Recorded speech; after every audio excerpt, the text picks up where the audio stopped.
Welcome to the fourth episode of the Sports Talk with Broads podcast, and let's be real, what we're talking about today is that beautiful victory that we witnessed on Sunday afternoon. That big-time victory in Soldier Field where the Philadelphia Eagles gets a big-time W when they were the underdog again in the playoffs. And my number one thing is this team was just so prepared and so determined to get this W that they looked at their matchups, they executed the game plan perfectly, and the game plan that they put together, Doug Peterson.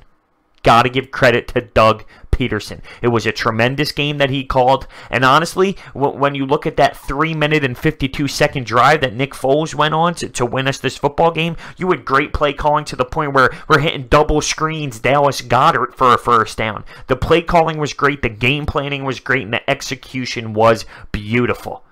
See, now Nick Foles didn't have the most tremendous game ever, but guess what? We were down 15-10, and we needed a touchdown against the number one defense in the NFL in their barn, in their building. And Nick Foles delivered. Fourth downs. We're talking fourth down. That play to Golden Tate, that wasn't easy. That wasn't just a standard pass. He had to sidearm that thing and put it right into the breadbasket. Nick Foles stepped up big time. They didn't call him BDN for nothing. And it was just outstanding the way that he went down there after not playing the greatest game in the world and just made plays happen against the best defense in the National Football League. And we saw him do it last year. We saw him do it against the Minnesota Vikings in the Link. But this is a different beast. It's a different animal when you're in another team's territory, especially when that's what they thrived off of all year. It is insanity what happened. And I've watched the extended highlights maybe 35 times already. That's how excited I am about how we ended up winning this football game. And people want to say we got lucky, the Eagles got lucky. No, we didn't get lucky. We outperformed the Bears. Our defense played better than the Bears. Our offensive line shut down the most elite pass. This is what I mean by that. Sure, everyone's going to look at that missed field goal that occurred. Tipped field goal, blocked field goal, whatever you want to call it. But Cody Parkey had majority of their points. They weren't getting in the end zone. They weren't putting up 7 points. They took advantage of the mistakes that we made, which good teams do. But they didn't make plays happen on their own. You looked at the first half where they put up only 6 points. So Cody Parkey scored all of those points. They cashed in on Michael Bennett making a terrible mistake, costing us 15 yards when we should have been off the field. You take a look at the dropped interception by Trey Sullivan. And even, I know this is a different scenario, but we ended up, instead of a touchback, we take a dumb penalty on special teams. They re-punt the football, and now the ball's at our 1, where we almost got safetied twice. But we were making self-inflicted wounds where the Bears took advantage, but they only were getting 6 points. 2 field goals. So when you look at their execution to get in the end zone, besides the one where Avonte Maddox got torched, they didn't do enough. 1 touchdown's not enough. The Eagles made most of the opportunities down the stretch when they needed to win the game. And it starts before the Nick Foles drives. It starts where we were down 15-10, and our defensive front just got to Mitch Trubisky, made him uncomfortable, sacked him. It started then. Then we force a punt. The Eagles force the punt, and that starts the Nick Foles drive down 15-10. Hitting Alshon Jeffrey. Getting the double screen look to Goedert. Jeffrey, again, by the goal line. Trying to punch it in twice. Making the Bears use their timeouts. Missing Alshon for the touchdown. Getting Tate on a similar play, a similar route. The Eagles made the noticed. Trey Burton not going. I mean, that affects Malcolm Jenkins and the way that he was able to defend And it's just so big. I mean, that's one of their playmakers. And he wakes up randomly with a groin injury? Did he just not want to play the Birds?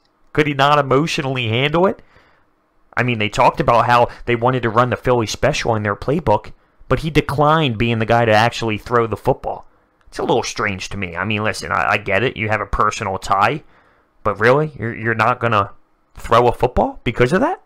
Well, hey, listen. A random-ass groin injury just popping up out of nowhere seems a little weird to me. Could he really not emotionally handle that? But that changes the game. The way Malcolm Jenkins was able to defend, who he defended, how effective he was. It changed the entire way the Eagles were able to defend the playmakers of the Chicago Bears. Because you look at it, and Gabriel, 2 carries, 20 yards? 37 yards receiving? I think on 4 receptions. Howard only ran for 35 yards. The one guy who ate, Allen Robinson, all right, 143 yards. He started to get downfield a little bit. Our secondary might have fallen apart just a tad there in the second half, which we need to clean up. Also, Eddie Jackson, yeah, that's a game changer. Yeah, and he was active. I mean, he was activated. He was ready to go. He was sitting on the sidelines with his helmet on. What's up with that, coach? What's up with that? Maybe it was a safety thing. Hey, if we need you, we'll put you out there. But you're not going unless it's definitely needed. Which is crazy. Those 2 things affected this football game. And I just want to throw this out there. We were talking about Nagy and maybe the way that he didn't execute the game plan perfectly offensively. For that 43-yard field goal attempt, they took a shot on 3rd down. I believe it was 3rd and 2, actually. They took a shot. And why not, knowing your situation at kicking, I don't know, man. I don't know. Maybe try and pick up that extra couple yards. You're looking at the time. I understand completely. But just a huge bomb, maybe a sideline play for a gain of 2 or 3 or 4 yards could make the difference on your kicker either making the kick or not. But you need to understand your personnel. And your personnel is you don't normally hit a lot of kicks. You got the 2nd worst kicker in the NFL. So that doesn't really go noticed, but that's a big-time play. The bomb, to just throw it up, the random, try and get it to the end zone, 3rd and 2. Maybe try and even pick up 1-2 yards on a play to the sideline, understanding the clock.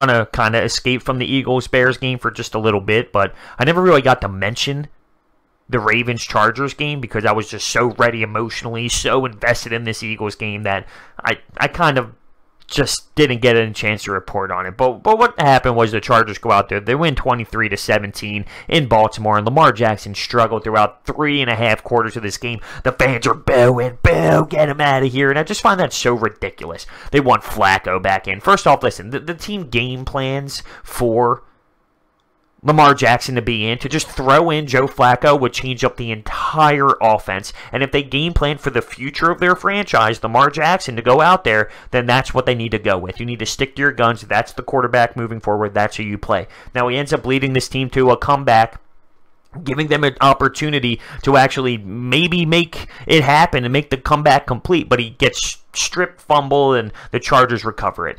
Lamar Jackson did put this team back in an opportunity to win the football game.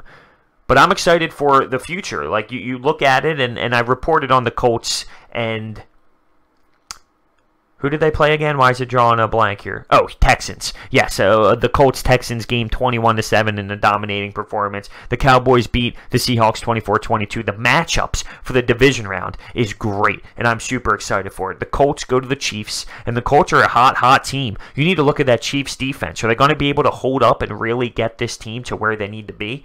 The Chargers versus the Patriots, which is very intriguing. Phillip Rivers going into Foxborough, playing Tom Brady. Is that Patriots team? Are they the same Patriots team that we have used to being, shown? Is this the same type of squad? Do they have the same high-level caliber team that we have seen throughout, the last 18 years?